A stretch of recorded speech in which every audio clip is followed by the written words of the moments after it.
TNC, lumalabas recently actually yung Lunox. Sa ano ba? Talagang talamak yung Lunox sa ibang region? Region yung Lunox. OP yun sa pagka mga kalabang mo nag-Uranus, ganun. Well, nakita natin yan nung Series 1. So, Praya. di naman kinuha ng TNC, pwede pa may relegate sa Red 3. But now, they get themselves the Lancelot para kay Zaida. Will it That immortality? is Harith. Wow. So tatlong mages muna ang pinili nito Twisted Minds. Obviously, XP Alice. Ang sagot naman dyan, typically ay Uranus. Maganda rin dito, pag pinili na TNC yung Yura sa... Ay, napan pala. First ban. Yun ang problema. So, Yuzong. Oh, yung Oo, with pwede Rimar? Yuzong. Pero maganda ba ang combo ng Yuzong Lance? Okay din siya, parang ano siya eh, safe siya na malakas sa turtle talaga. So, if ikaw yung pabibili ng XP Lane dito, parang trip mo talaga. Kasi Alice din kalaban eh, no? Oo, kaso dapat ma-earlyhan nila kasi Oh! Fun is all that matters. 1-1 into Harith Alice. Anong masasabi natin dito, gentlemen? hindi ko na kasi alam sa matchup ngayon eh. Kumbaga, pero dati kasi, lamang yung 1-1 dahil dun sa inspire niya eh. Pero ngayon kasi, pinalakas yung dash ng Harith sa Hyperski. Actually, ano yun nga yun, masakit nga yan eh. Parang pag tinamaan ka ng combo. By the way, huge shoutouts. Mr. Ganda naman yan. Yan! Sabi sa'yo, PR trained eh, di ba? Leading to the right path. Ang problema ko dito is, 1-1 plus the Lance. Parang very greedy para sa TNC. Oo, masyadong farm. Kailangan nila pumik ng XP na strong. Kasi kung di sila mananalo ng turtle, masya-shutdown sila. In my Kasi dream kailangan world. nila may taga-hold eh, no? Lalo pag tinignan mo yung lineup ng Twisted Minds, parang medyo, gutom sa dugo. Ito mga heroes na to, Alice, Harith, Zushin. Ito yung first tsaka second turtle, imposible hindi mag-5-man. That's right. Mayroong option pa rin naman ng Lapu-Lapu para sa TNC kung sakali. Good laner versus Alice. And then, ang next na problema na dito ng TNC is ano yung mid lane. Napagtatapat nila. The Lunox has been banned. Probably yung Eve na rin nakasunod dito. Tatanungin ko ulit si Mr. KVJ. This time, yung mid-lane form naman niya. Kasi maraming form si KVJ. Oo nga eh. For TNC, ano ang magandang option? Night sky tells Knowing na all. wala na yung Lunox and tinanggal din yung Zushin, anong bibigay ng TNC para kay Lancy? Kung pantapat lang sa Zoxin, siguro Eve na best choice yan. Kaso, papasukin lang siya ng Harith Alice eh. Pwede siguro siya magkaguro dito kung gusto niya safe lang. Kasi yung map natin is maraming bush, di ba? At least yun, pwede mag-solo siya, ganun. Ganda. Okay. Ang ganda ng mga bitaw. Ganyan talaga pag veteran. Naalala mo yung iba't ibang options for TNC. Again, it's the Kagura and the Eve. Yan naman yung pwedeng abangan ng Twisted Minds. Pero tama ka banggit eh. Parang either way, hahabulin sila nung Harith at nung Alice eh. Yeah. So, I would say yung pwede lang patapatin is XP muna. Kuha sila ng Lapu-Lapu or Arlot. Strong lanes versus Alice. Lapu-Lapu lang pala. Kasi Arlot medyo mahirapan. And then with the Esmeralda being banned, walang actual na sagot dito. Pero pinili naman nila yung Alice. So ngayon, merong option ang Twisted na kumuha ng assassin. Wala na palang kaya busa. Pero do keep in mind sa regular season, si MP the King, nag-evolve yan. Hindi na siya assassin mainline. Nag-utility na rin. Oh! Ito na naman! Si Coach Bonchan with the plan and the twist. Leo Mord. Para kay MP the King ba to? I think so. So parang naalala ko yung matchup ng Leo sa 1-1. Parang kaya. Oo, kaya ng Leo yun. Kaya ng Leo. Pero I mean, hindi literal naman sila yung pagkapat. Okay, so ngayon, parang mas gumanda yung Kakura para dito sa TNC. Immune, mayroon siyang way para i-bypass yung Kalea. Parang medyo guaranteed. Oo, parang Kung ikaw yan. para sa akin susugal ko ng Eve yan eh. Eve? Oo. Kasi pang-added sa Leo, ganyan, pag nakita mo nag-dash, tatago mo na agad. Tapos paprotect ka na lang sa gatot, may revitalist naman eh. Yeah. Kung magkakagura ka kasi, ayun, nagbalyan na. Oo, Valentina. Okay yung sa Kalea, no? Feeling ko din to, medyo comfort na rin for TNC. Usually kapag nauubusan ng mid laners dito si Lancy. And then if may mga magagandang ults, medyo tempting nga din naman talaga yung Eve. Yung Valentina. Kasi ang sarap din ng idea na meron siyang Crimson Beacon for the mage. So ano masabi natin dito sa draft between TNC and Twisted Minds, Kuya LPJ? Parang kung draft twisted ako eh. Ang lakas ng mid nila eh. Kalia, Zoxin. Zushin. Oo, parang... Tapos Leo Mord pa. Parang pag nag-pour, gigera na agad yun eh. galit sa hero eh, no? Parang palaban yung hero dito ng Twisted Minds. tignan natin kung mapipigilan ba ng TNC yung galit na namumuo dito sa draft ng Twisted Minds. Let's see what is gonna happen in game number 1 as we head on to the land of Dawn. And I'm gonna throw you over to our casters. Bagong yugto na naman ang ating masasaksiyan sa match number 2 ng ating play-ins. Unang araw pala nasaksiyan natin na match number 1 kung saan TLPH ang nagwagi. Match number 2 naman, sino ba magtatagumpay na makakasurvive for another day? Welcome Ito ang laban to ng Mobile Twisted Legends. Minds laban sa TNC Pro Team. Napakasarap pag-usapan at talakhayin or diskusyonin no, yung usapin tungkol sa new school and sa old school. Pero sabi dito ni Kanoy, sige na, new school ang pauunahan natin. Nabitawag ka agad actually yung revitalist dito ni Jack. So, maraming resources na na-expend para sa TLC. Kung school ang pag-uusapan, kasama dyan ng mga research. Ayan. Kasama dyan ng mga pagdepensa, mga thesis. Ayan. Diba? And it's all up to TNC to somehow uncover. Itong kakaibang twist na naman ng Twisted Minds. Pagdating sa drama, ito actually ang baby pick pero bandang gitna agad ang namumuong tensyon. Eh, nasumama na si Zaida eh. Tatahi-tahi din.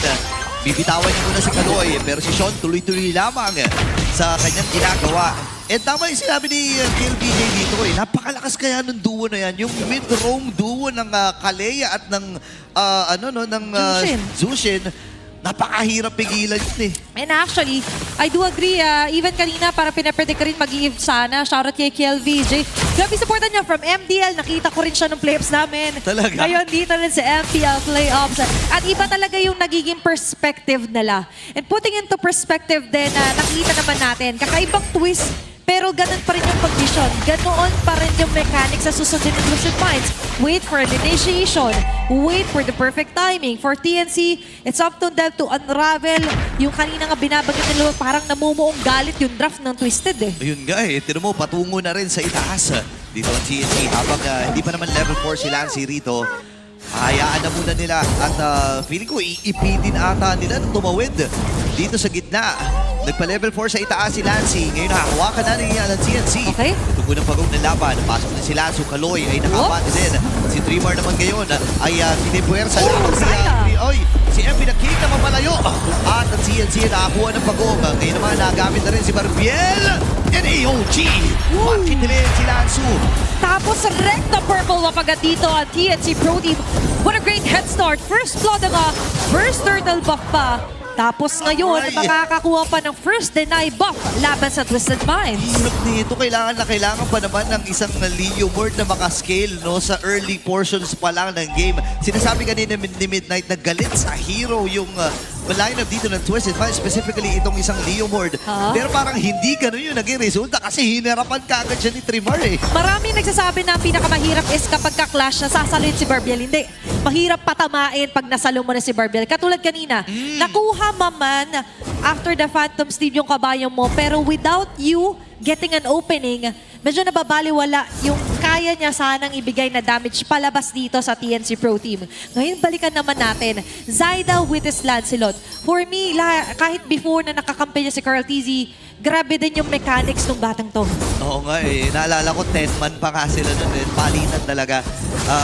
No, etong si Zaida. Nagkaroon din ng punto actually na na 6-man itong si Zaida, di ba? And Yes. for this guy, no, na talagang biniyayaan ng sobrang lupit na mechanics, lahat ng pindutan, special na hero pa sa kanya, yung mga Hayabusa, mga Fanny, na kung saan hindi nga ino-open kapag paminsan ay kalaban ng TNC, ano? Tinatanggal actually yan ang Inaalis eh. first ban ng Twisted Minds. Funny ban agad kay Zaida. Pero sa ngayon, mapipigilan ba nila as TNC slowly approaches yung left push mid natin.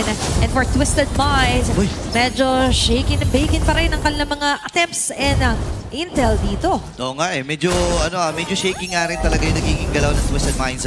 Ang mahirap dito, paano mo bubutasin yung barikada ng TNC? Paano nga ba? Ayan na nga, magsisimulan ata nila dito kay Chuck. Ngayon tayo malibang sa may manalikod. Wow. Yung pagong ay buhay pa rin. No Ayan, shot. si Kaloy namatay. Kasabay pa nga ni Evan the King.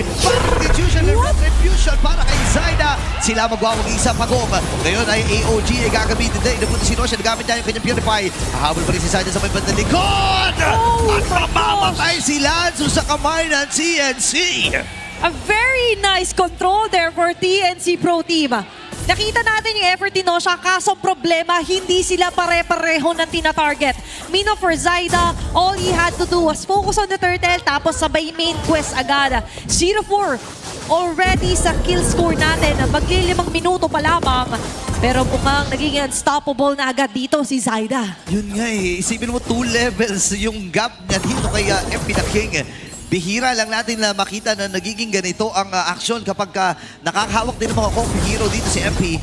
Pero may babalibag ata itong si Kaloy. Chakno ay humarap na rin. Kinuha niya yung Tsunami Slam.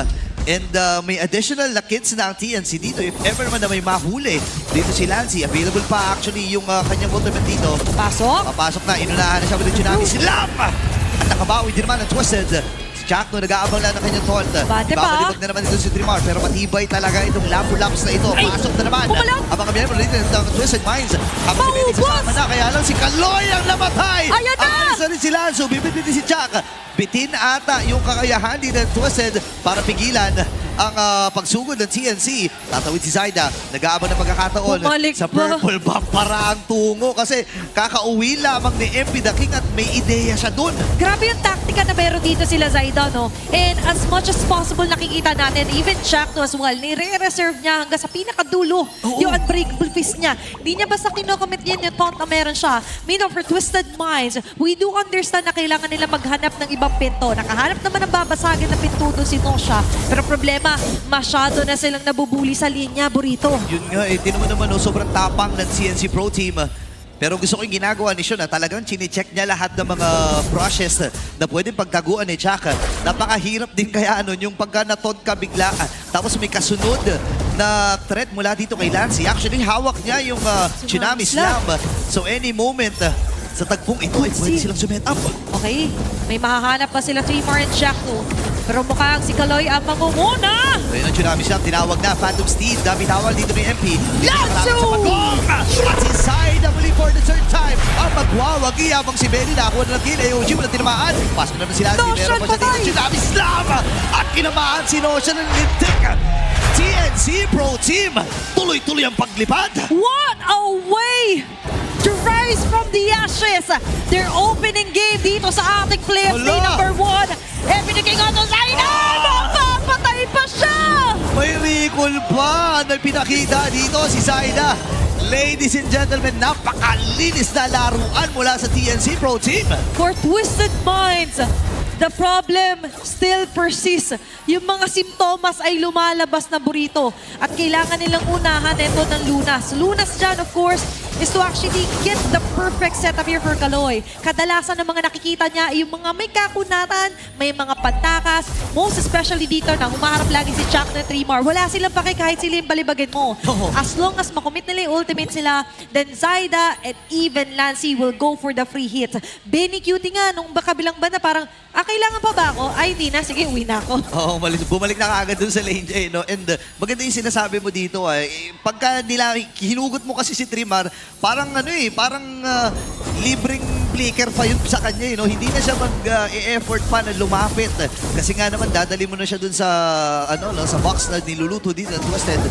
Medyo nabibitinan na sila ng damage at lumulobo na rin yung kalamangan nila. Nasa almost 7K na yung kanilang gold lead dito at lahat ng objective ay nakuha nila. So wala pang technically na nagiging sagot na nahahanap dito ang Twisted bukod dun sa Torre sa baba. And this is the definition of being dominating talaga. Yeah. Kasi nandun yung number, pagdating sa kills, you also have the net worth. At di lang yung tinututukan natin, may capability din ng TNC to go for that setup. Mauna sila, okay lang. Maunahan sila, okay lang din. Yeah. So it's a win-win sa kanila. Katulad sinabi mo, napapadali yung buhay ni Trimar kapag siya yung tina-target mo. If you're Twisted Minds, hindi mo gugustuhin yun. Wag na. Pero sa ngayon, ang gusto yata ng TNC Pro Team is to actually finish off on a well-disciplined game. Sobrang limited nung sila lagi yung nag-hot down. If ever, prayo talaga nila dito yung mga objektiba. So yun nga talagang tinutuloy na nila. Lord ay makukuha ng CNC Pro Team without any contestation. And Twisted Minds, maatras na rin. Chakno talagang palaban. Makikipagkita siya dito sa mga miyembro ng Twisted habang nakahawak dun sa mahabang bush itong si Kaloy. I-take over na dito ni Lancy. Kukunin yung Tsunami Slam. So may threat na naman para dito sa TNC. Ito yung sinasabi natin, hindi nila pinipilit. Not unless meron talaga na nag-overstay. Pinapunish yan ng TNC Pro Team. Now, the Lord will march onto the top lane. Silip tayo real quick dito sa ating Infinix in-game equipment. Ramdam yung gap. Kahit sa jungle to jungle lang ating tutukan, even onto the gold lane actually, surprisingly, dito pa rin si Benny QT ang makakalamang kay Nosha. It really matters the most for TNC Pro Team na maging untouchable all throughout din dito si Zaida, even Benny QT. Pero sa ngayon, di nila problema yan dahil sila ang susugod. Dami nilang problema dito. Yung AOG mula kay Chuck, si Benny QT na makakalipad, yung Lord na nasa may bandang itaas, at si Lancy, yung threat ng kanyang Tsunami Slam. Pwedeng isa-isahin ito ng TNC. Hawak pa rin naman nila yung Lord. Aabante pa dito si Kaloy. Umamba lamang nung kanyang talon. Yan si Trimar. Nagamit na rin kagad yung kanyang Bravest Fighter. Oy, Trimar, grabe! Ng AOG. Patay kagad si Sean!